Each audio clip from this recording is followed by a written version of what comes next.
Hi students, so welcome back to our CMA and Financial Management. We are in class number 32 and today is the last session on ratio analysis topic of financial analysis and planning chapter. So please join our discussion today.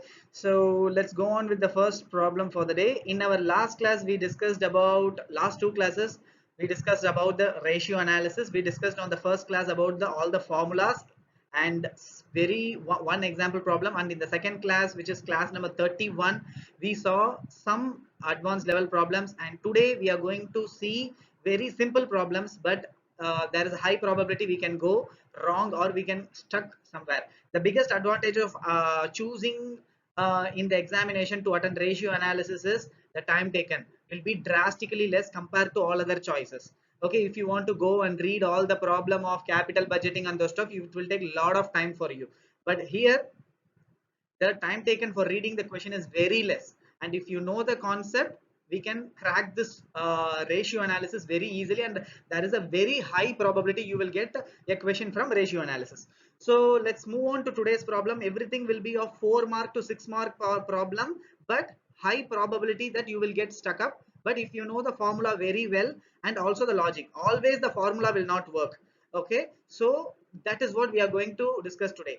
What are the formulas that is prescribed? Those things we have seen in our last class, but I am going to show some problem in which the prescribed formulas are not used, but our logic is we have to apply to discover our own formula, and we have to win this problem in a very short time. You will have a lot of time saving if you attend the ratio analysis question, and with this saving only you can attend or complete the complete answering of the complete question paper in your examination. And only when you answer it completely, you have high probability of getting exempted. So students always focus on getting exemption in this kind of subject.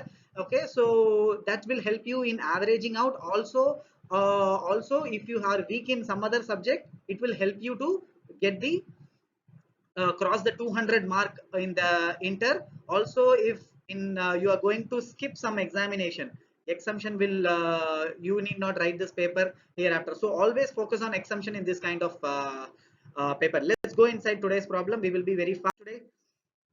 Let me take a pen. Yeah. Okay. So this is illustration number 5 in the book. With the help of the following, complete the balance sheet. So we have to draw a balance sheet. So that is what is the result that is required. Equity share capital, it is given in the question as 1 lakh. So I am going to the balance sheet portion. In the liability side, equity share capital 1 lakh is already given. So that's good. Next is other relevant ratios are given here. And what is the first thing is the current debt to the total debt. So the company is having the current debt and also the long term debt. So current debt to total debt is given as 40%. So out of the total debt, the company has 40% is current debt. Okay, so the next thing is the total debt to owners equity is 60%. So total debt, which is current debt plus long term debt, divided by owner's equity, which is given as 1 lakh in the question, is 60%. So total debt divided by owner's equity is 60%. So total debt will become 60% of 1 lakh. So total debt is found, which is 60,000. And also it is given current debt to total debt is 40. So we can find the current debt also, which is 40% of total debt, which is 60,000. So 40% of 60,000 is 24,000. So 24,000 is current debt out of the 60,000. So the balance 36,000 is the long term debt. So current debt is found, long term debt is found. So the liability side, current debt is found, long term debt is found, equity share capital is also found. So if you total the balance sheet total of 1,60,000 is also found. So the asset side total will also be the same, 1,60,000. So this is fixed. So what are the further details? Fixed asset to owner's equity is 60%. So owner's equity we already know it is 1 lakh. So fixed assets is nothing but 60% of 1 lakh. So fixed assets is 60,000. So there is no doubt in fixed asset 60,000. And it is given total assets turnover. Total assets turnover. Asset turnover ratio we studied in the last class formula. What is asset turnover ratio? Sales divided by assets. So sales divided by assets is asset turnover ratio, which is given as 2 times. Do we know what is sales? No, we know what is assets, total assets. So total assets turnover this is. Okay, so total assets is given as we have found, which is 1,60,000. So assets is equal to 1,60,000 multiplied by 1,60,000. I'm sorry, sales is equal to 1,60,000 multiplied by 2 because the ratio is given 2 times. So total sales is going to be 3,20,000. So here is where we have to apply the logic. Here something is given which is inventory turnover ratio. We studied the formula. What is inventory turnover ratio? Inventory turnover ratio is COGS, which is cost of goods sold divided by average inventory. Okay, so here we have to find the inventory. Okay, we already know the value asset side total. We already know the fixed assets also, so which means current asset is the balancing figure. So we cannot just like that put the current asset, because here they have given inventory turnover ratio, so which means inventory is there. So so we have to find the inventory. So how to find the inventory? So this kind of situation we have to discover our own formula. So inventory turnover ratio is COGS divided by average inventory. COGS is not given, but the figure which is very near to COGS is of course sales. COGS plus gross profit is equal to sales. Assume gross profit is 0 or gross profit is 0%. So sales is equal to cost of goods sold. So I am going to take inventory turnover as sales divided by average inventory, which is given as 8. Sales we have already calculated as 3,20,000. So 3,20,000 divided by 8, my inventory is going to be 40,000. So inventory value I have found it as 40,000 here, and asset total I know, fixed assets I know, inventory I know. So the balancing figure is going to be the liquid asset, the most liquid asset, which is cash and cash equivalents, which is 60,000. This is a balancing figure. So 60,000 is the balancing figure. So students, without finding this, you could have put current assets as 1 lakh, but inventory turnover ratio is given. So the person who is going to correct your answer sheet will expect the value of inventory. So that will have one mark or 1.5 mark weightage. Don't lose that. So bifurcate the current assets into inventory and cash equivalent. That is the last step. Yes, students, we will go to the next problem. Specifically, I have chosen this problem because it is contradicting our last formula seen in our last problem. So we are in illustration number 6. And what is the detail? So here also we have to prepare the balance sheet. Gross profit is given 54,000. Great. And shareholders fund is given as 6 lakh.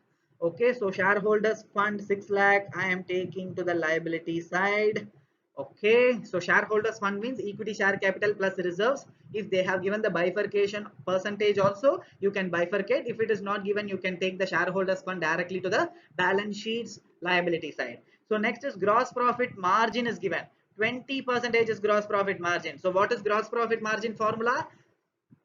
Gross profit, what is the gross profit formula? Gross profit divided by sales is the gross profit formula. So what will be the gross profit is also already given 54,000. So 54,000 divided by sales is equal to 20%. So sales will be 54,000 divided by 20%. 2,70,000 is the sales. So we have found the value of sales. Next, credit sales to total sales. What does it mean? So sales, sometimes we will sell to the customer and we will ask the customer to pay in the later stage, which means that is credit sales, and immediately customer buys by paying the cash. That is called cash sales. So cash sales and credit sales are the two bifurcation of the sales. But here the credit sales is 80%. So sales is 2,70,000. 80% of 2,70,000 is 2,60,000.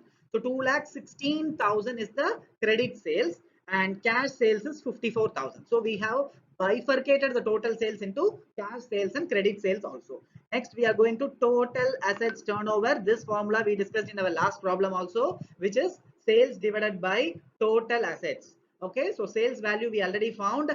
So total assets value we can easily found from this. So total assets will be 9 lakh. So asset side total we have found, which is 9 lakh. Next is inventory turnover. What is inventory turnover formula? COGS by average inventory. In our last problem, we use the formula sales divided by inventory. But here COGS can be found. How? Because we have the gross profit also, we have the sales also, 2,70,000 of sales also we have, and 54,000 of gross profit also we have. Sales minus gross profit is equal to COGS. So we can find the value of COGS, and COGS divided by average inventory will be the inventory turnover ratio, and average inventory can be found. From this we can found the average inventory. I have used the formula here. Average inventory is equal to 54,000. So in the asset side inventory is there, 54,000 inventory I have put. Average collection period is given, which means debtor is there. Okay, so which means debtor is there. Immediately when you find this value, write it down as debtors. Okay, so the value we will find it in the coming stage. Okay, so next the current ratio is also given, which is 1.8. What is current ratio? We discussed in our last class, current assets divided by current liability. So current assets divided by current liability is 1.8. So current asset is equal to 1.8 into current liability. So we have to find what is current liability. So what is, yes, so before that we will find the receivables value. So credit sales we have already calculated, which is 2,16,000, which is the bifurcation of sales. 80% of sales, which is 2,70,000, is 2,16,000, which is the credit sales. So credit sales for the whole year is 2,16,000. Now the collection period is given as 20 days, and the year is having 360 days a year. Here we have to be very careful. If we miss reading this, we will assume 365 days in a year. So it is given in the question 360 days a year. So 20 days, if we want to convert into year, 20 days divided by 360 will give you the average collection year. Now the credit sales for the whole year is 2,16,000 multiplied by the average collection year, which is 20 days divided by 360 days will give you the average receivables. Okay, because average receivables divided by average collection year will give you the credit sales. So average receivables is equal to credit sales multiplied by average collection year. So we can apply this formula and find the receivables as 12,000. Now we have found the debtors also 12,000 here. Okay, so now we have found the debtors here, and next thing is yes, so we will complete the liability side. So here the last data that is given is long-term debt to equity is 40%. So long-term debt is 40% of the equity. Equity we have already found, which is 6 lakh. Okay, which is given in the question itself. So 40% of 6 lakhs gives you 2,40,000, which is the long-term debt. Now 9 lakh is the balance sheet total. I am bringing the 9 lakh here also, because the liability side total will also be 9 lakh. Now what will be the balancing figure? Shareholders fund we know the long-term debt also. So the current debt can be found 9 lakh minus 6 lakh minus 2,40,000. 9 lakh minus 6 lakh minus 2,40,000. We can find the balancing figure, which is the 60,000, which will be the current debt. So we know the current debt. We also know the current ratio. So current ratio is current assets by current liability, which is 1.8, and current assets will be is equal to 1.8 multiplied by the current liability. So current liability is 60,000. We have found it just now. The current liability is 60,000. So 60,000 multiplied by 1.8 is equal to 1,08,000. So current assets is 1,08,000. What is current assets? Inventory we have already calculated. Debtors we have already calculated. The one thing that is missed out is cash and cash equivalents. So the balancing figure is 42,000, which is cash and cash equivalents. So we have found the cash and cash equivalents. Asset side total we know 9 lakh. 9 lakh minus inventory minus debtors and minus cash and cash equivalents. We can find the balancing figure, which is the fixed asset, 7,92,000 fixed asset. This is a tricky problem, students. So you have to answer it very clearly. Okay, so just rewind and watch this video. You can, if you have not understand, I would suggest please solve this kind of challenging problem. Just see, it will take maximum 4 or 5 minutes to read the question, and in the back side of answer sheet, you can, with the pencil, you can just immediately write all the formulas and solve in next 2 to 3 minutes, and then you can prepare the final draft while writing, or else you will strike or and write, which is not good for this kind of ratio analysis problem. So always use a pencil. Go to the last sheet of your answer sheet, just put a rough note, rough work, and then do the fair copy. Okay, and all those things you can do in just 20 minutes. You can answer this whole problem, max to max. Not even 20 minutes, 15 minutes you can easily, and if you are expert, even in 10 minutes you can answer. Okay, moving to the next problem. Okay, illustration number 7, there is a company PKG Limited. Balance sheet is given. Okay, here in this question, I saw a major issue with the question itself. Here they have given March 2015 closing, this is the value. March 2016, this is the value, but it is just opposite. Okay, this is the March 2016 value, and this is the 2015 value. So it is actually the vice versa. So this has to be here, and this has to be here. Okay, so this has to be the vice versa. So they have given inverted. So this is what is the big problem of the book. This will end up many students to mug up what is given in the book, and they will go wrong while doing the examination. So that's why I give a lot of clarification by solving a lot of problem. I don't think other channels would have done this kind of elaborate explanation of all the problems in the study material. I'm doing it for the free of cost. So take the benefit, students, all the very best. Okay, so here 2015, this should be, the topic is inverted. Okay, so this is just vice versa. So that is what I'm saying, that is the issue with the question, and that's why I have circled it in the red. Okay, so the balance sheet is given, and income statement is also given, which is P&L is also given. We have to find the ratios. Yes, we will find the ratios. Okay, so for ratios, what all we need? Inventory turnover ratio. What is the formula for inventory turnover ratio? Uh, Inventory turnover ratio is COGS divided by average inventory. So we have to find the COGS. How to find the COGS? Cost of goods sold. It is given in the question. The cost of goods sold for the year is 20,860. Good.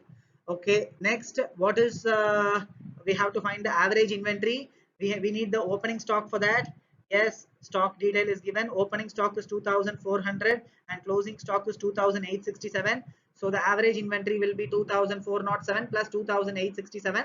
The value divided by 2, okay, will be the average stock, which is found as 2,637. So COGS divided by average stock, we can find the inventory turnover ratio. So the first thing is found. Yes. Next thing is, what is financial leverage? Okay, we will discuss that. What is the next thing? What is the return on investment? What is return on investment? For that also we will discuss.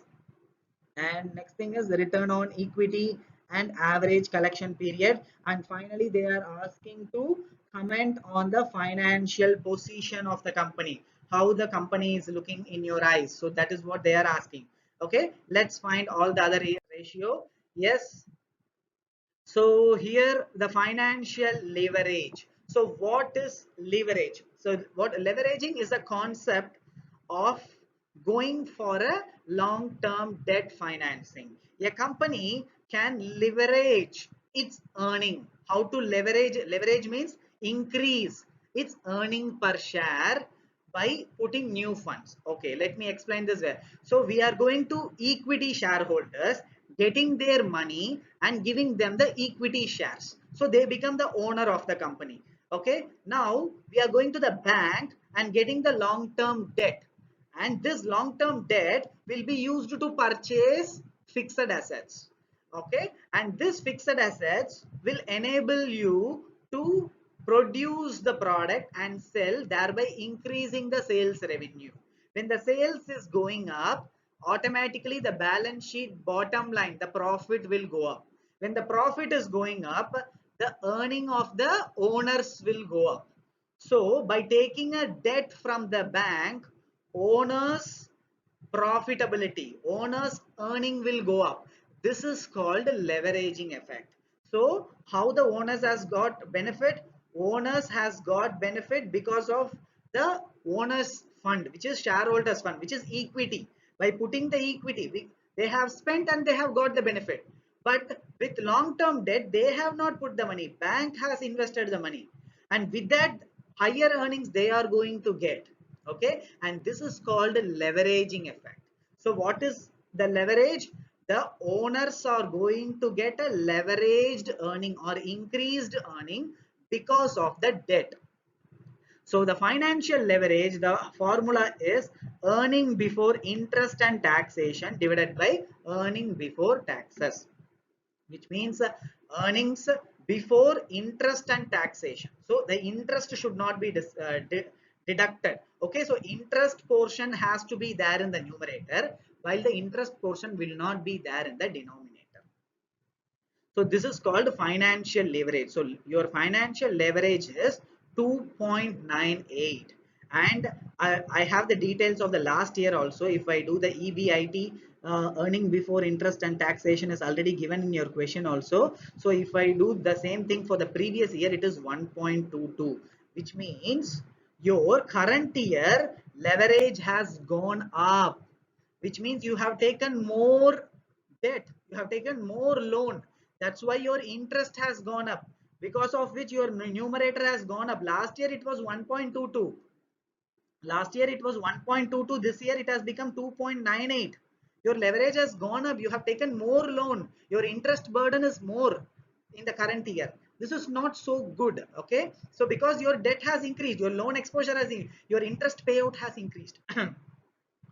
Okay, maybe that is the reason your profit has gone down from 289 profit. Your profit has come down to 34. This is the reason.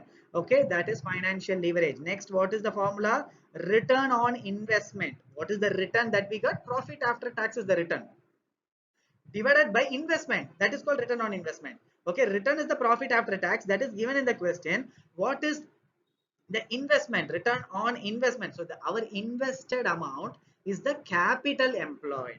So what is the capital employed? Capital employed is total assets minus current liability. Here it is, I think it is hidden. So current liability. Okay, so this is current liability. So total assets minus current liability. Total assets, yes, we have given, we have the balance sheet also.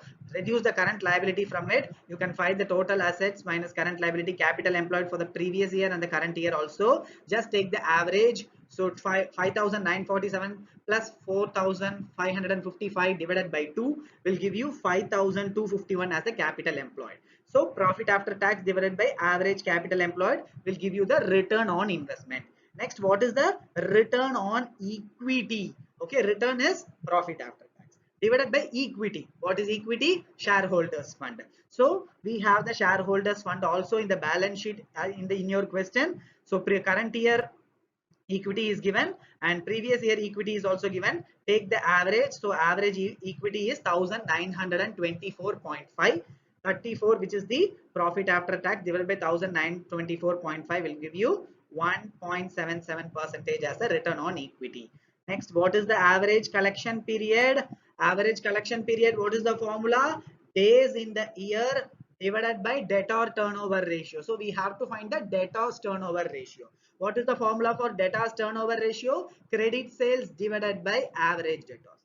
Credit sales detail is not given, so but the sales is given, so we have to assume all the sales is credit sales. So the sales, what is the figure that is given? 22,165. So that is the credit sales divided by average debtors. So debtors is given in your balance sheet.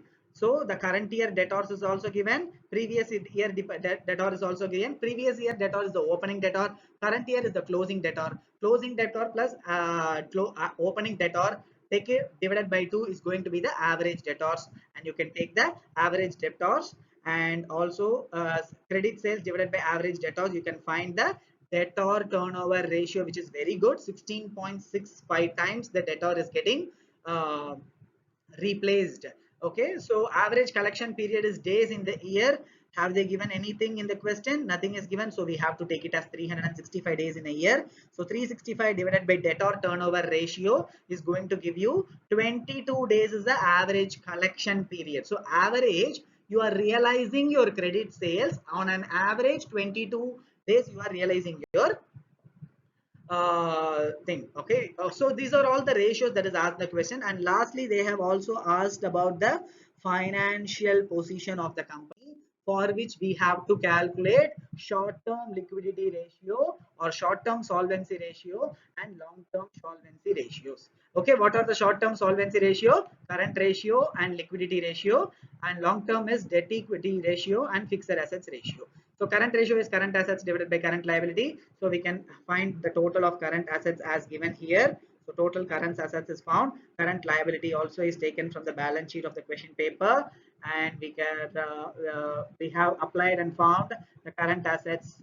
Current ratio is 1.63, which is less than the ideal. Which is what is the ideal? Ideal is 2. So 1.63 is less. You should improve your current assets. Okay, next is liquidity ratio. This is liquid assets divided by liquid liability. So liquid liability, bank overdraft is not there. So current liability minus bank overdraft is liquid liabilities. Bank overdraft is 0 here, which means current liability is equal to liquid liability. So liquid liability is equal to 3937, and liquid assets is current asset minus stock. We have found it as 3551. Okay, so we have found the liquidity ratio, liquid assets by liquid liability is 0.9, which is little less than the ideal, which is 0.1. Okay, so liquidity ratio is, it's okay, but current ratio is very less than the ideal of 2. So which means the stock is more. You have to work on reducing the stock. This shows that. Okay, so next is the long-term solvency. What is debt equity ratio? You have two formulas. The first thing is long-term debt divided by long-term fund, or long-term debt divided by shareholders fund. So you have to find the long-term debt that is given in the question as long-term loan. Long-term fund, what are all the long-term fund? Shareholders fund plus loan fund, both put together, it is the long-term fund, because you will pay it over the period of maybe 5 years or something. So those things are long-term fund. Shareholders fund also you have, it's given in the question itself. Shareholders fund is also given in the question. So you can apply and find the debt equity ratio. Debt equity ratio should be less than 2. In both the cases debt equity ratio is less than 2, which means your long term solvency is in a very good shape. Okay, next is the fixed assets ratio, which is fixed asset divided by long term fund. So fixed asset is given in the question, you need not worry about that. Fixed asset divided by long term fund also we have, which is 0.58. Ideal is 0.67. It is less than the ideal, which is good or not? Yes, it is good. Okay, so which means out of the long term fund, only 58% of the long term fund you have used for your fixed asset.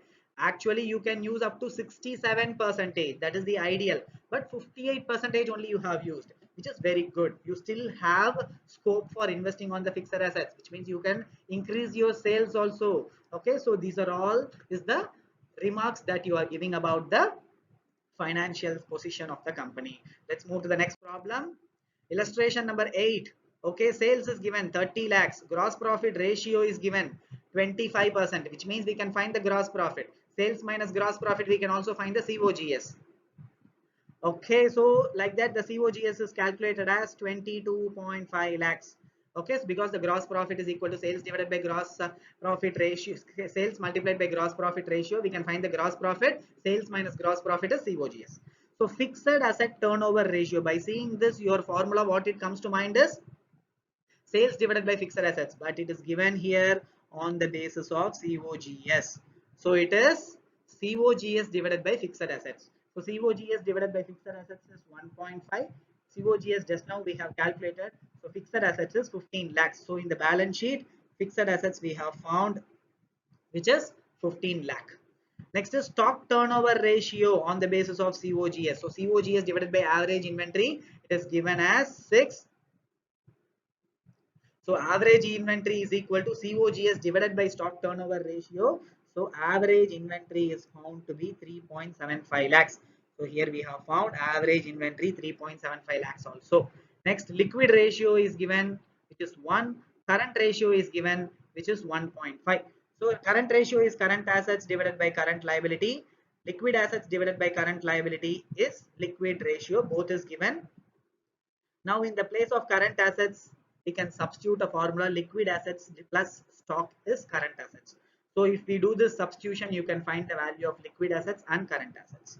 Okay, now we have found the value of liquid assets, which is 7.5 lakhs. Okay, so liquid assets is debtors plus cash and cash equivalents. Whether debtors is there in the problem or not, we don't know. But here we have given debtors collection period. So which means debtors is there in the balance sheet. So here we have to put debtors and we have to put cash and cash equivalents. Now we will find the formula. So debtors collection period is 2 months. It is given in the months. Okay.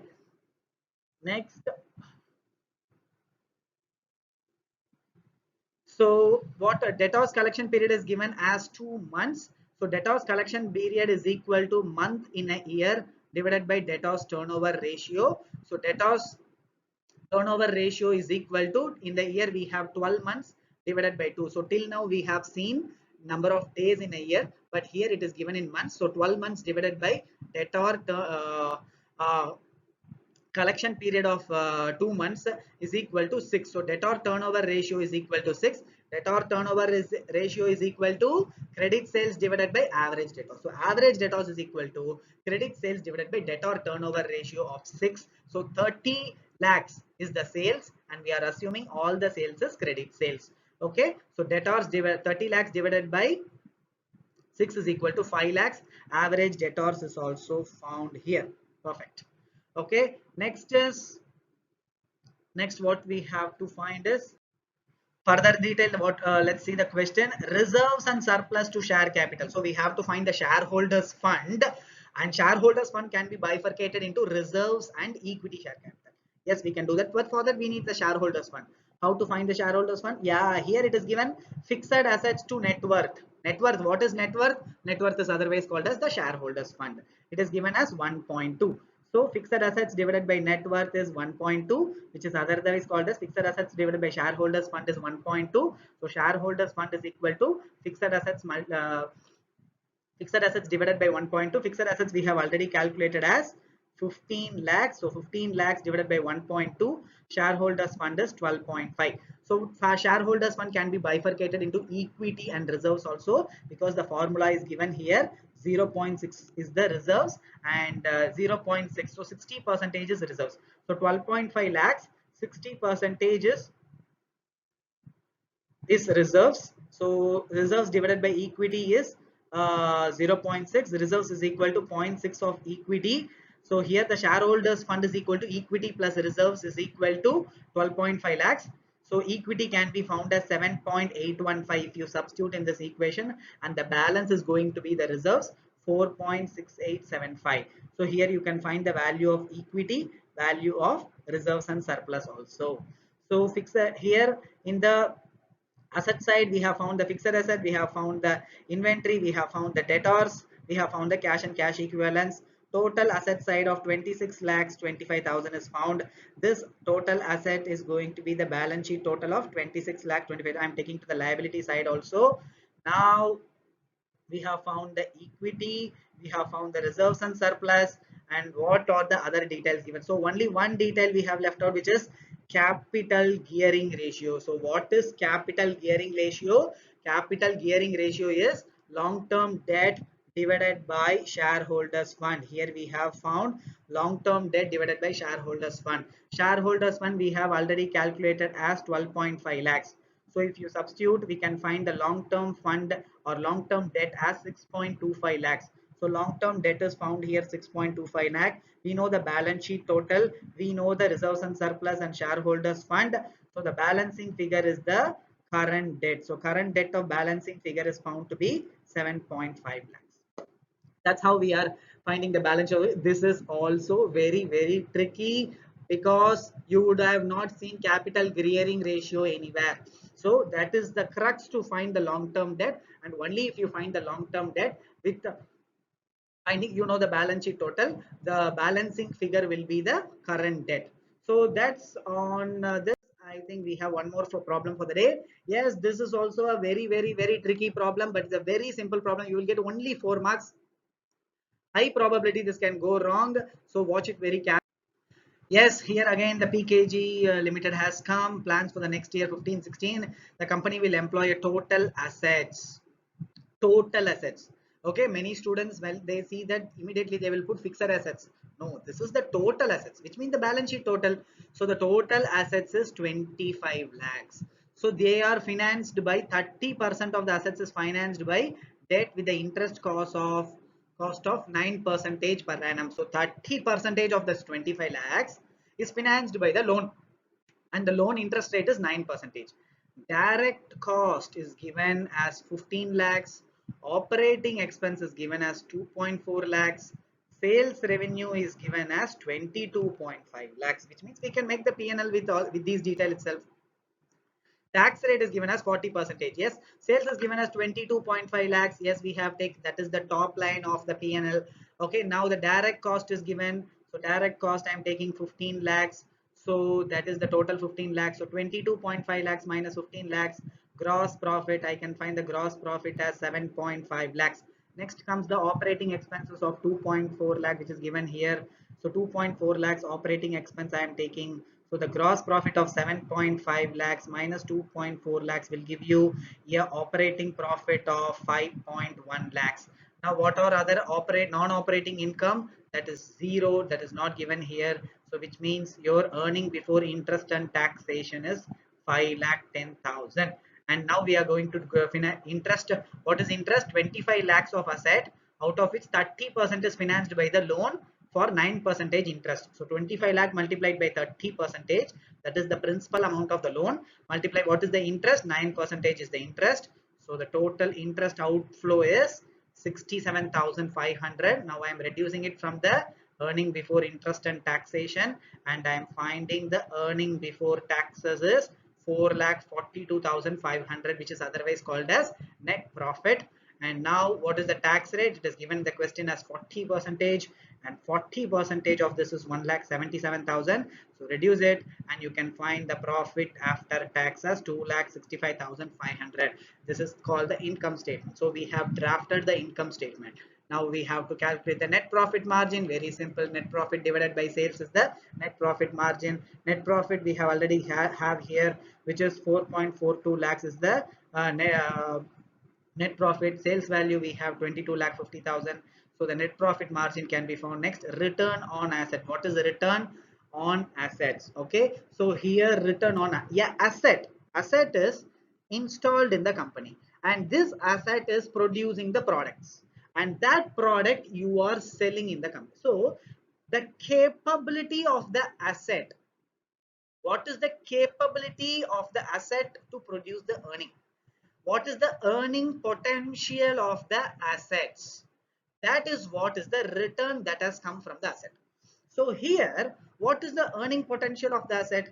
If you assume, I have not taken, because you have taken the loan, and that loan also you have put to buy the asset only. Long-term loan will be used to buy the fixed assets only. Okay, so what is the okay, so what is the earning potential of the asset? So what is the value of the fixed asset? So here what I am doing, earning before interest and taxation. So I have here earning before interest and taxation. I am taking the earning before interest and taxation, because interest I have not yet paid. If I pay the interest, it will become earning before taxation, because the interest also I have earned from this asset only. It is a return coming from the asset only. So I have to find the earning before interest and taxation. However, the rule of land, we have to pay the taxes. So earning before interest and taxation, and I am reducing the tax on that. That is the earning potential of that fixed asset. You got my point? Okay.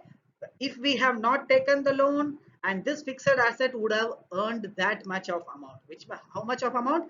Earning before interest and taxation, reducing the tax from that. How to reduce the tax from that? Earning before interest and taxation multiplied by 1 minus tax rate, okay, which is nothing but you are reducing the income tax from that. That is the rule of land. We have to pay the income, but since you have shortage in money, you went for the loan. Because of that, you are paying the interest. Okay, and the interest amount also you have earned from the earning potential of the fixed asset only. Now we are going to calculate the return generated by the asset. For that numerator we are taking earning before interest and taxation and reducing the tax rate from that divided by the asset. What is the asset? We already know 25 lakh is the asset given in the question here. 25 lakhs is the asset. So for earning before interest and taxes is 5.1 lakh. It is here 5.1 lakh multiplied by 1 minus 40% is the tax rate given in your question. That will be the numerator divided by the total assets of 25 lakhs. 12% is the return on asset. Perfect. Next is asset turnover. We very well know asset turnover is turnover divided by asset, which is nothing but sales divided by asset. Sales value is given in the question. Total assets is also given in the question. Here you can easily find. Okay, here you can easily find it as 0.9. Next is the return on equity. What is return on equity? Return on equity is profit after tax divided by equity portion or shareholders fund. Okay, so profit after tax we have already calculated here 2.655 lakhs divided by shareholders fund. What is shareholders fund? For finding the shareholders fund, we already have the balance sheet total asset side total, which is given in the question as 25 lakhs. That is the balance sheet total. So total liability side total will also be 25 lakhs minus long term debt. Debt we have already seen. Debt is 30 percentage of 25 lakhs is debt, which is 7.5 lakhs. So that is going to be the shareholders fund, and shareholders fund is 17.5 lakhs. So profit after tax divided by shareholders fund is the return on equity. So students, with this ratio analysis is over. All the simple and challenging problem, everything is solved. All the very best for your examination. Meet you soon with the next video. Thank you.